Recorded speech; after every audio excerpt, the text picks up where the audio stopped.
The early people loved Allah so much. I mean, they carried this deen. And there's people here, a lot of you are people, from places like Afghanistan, from Pakistan, from India. These are places where people went there. Many of them were barefooted.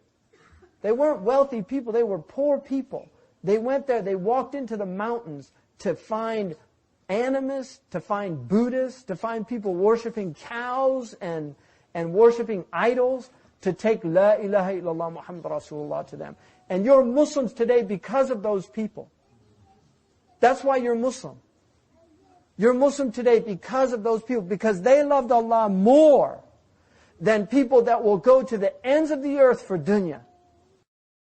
And especially to the Afghan community, you people, this is one of the biggest communities outside of Afghanistan, and your country is a mess. It's a complete mess. Both of them, this one and the one over there, it's a complete mess. So you really need to think about your community, because al-aqrabun awla bil ma'ruf. People close to you they're more worthy of your good. And the Afghan community, Afghanistan is one of the great places in the world. Allah made it a special place. And I'm not just saying this. I believe this in the rock bottom of my heart. Afghanistan, Allah made it it's a unique place, it's a special place. Imam Malik radiallahu anhu said, Sufyan said to him, Al-ilmu kathir. There's so much knowledge. And Imam Malik said, Al-ilmu shajara.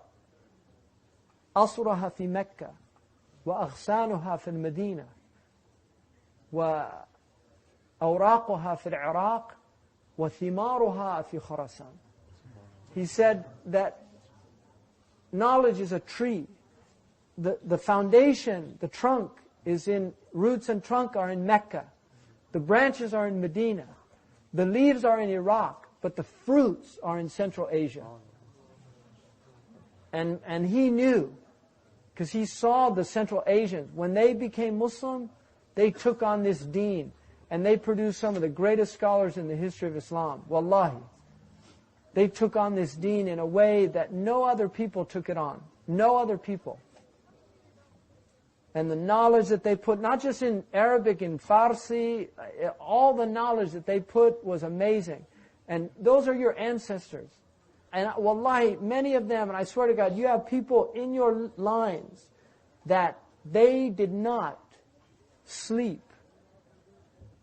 They did not go to bed with their spouse to produce somebody that had no regard for this religion. Wallahi. They had dua on their tongue when they went to sleep with their spouse. That Allah would if a fruit came from that union, it would be a fruit that worshipped Allah subhanahu wa ta'ala wahduhu la sharika la. That was their niyyah. And there's mujaddidis here. Omar said, I never, since the day that I became Muslim, I never went to my wife's, I never went without the intention that a mujahid fi sabilillah would be the result of that union. That's the niyyah of your grandfather. That was his niyyah. And those people were real. I'm getting goosebumps just thinking about those people. Those people were real people. They lived. They walked the earth. They breathed. They ate. They slept. But they were for the sake of Allah subhanahu wa ta'ala, because they loved Allah more than anything in this world. And anything they loved in this world, they loved for the sake of Allah subhanahu wa ta'ala. And so you all have to think really seriously about what you're doing here and where you're going. Allah subhanahu wa ta'ala says, فَأَيْنَ تَذْهَبُونَ? Where are you going?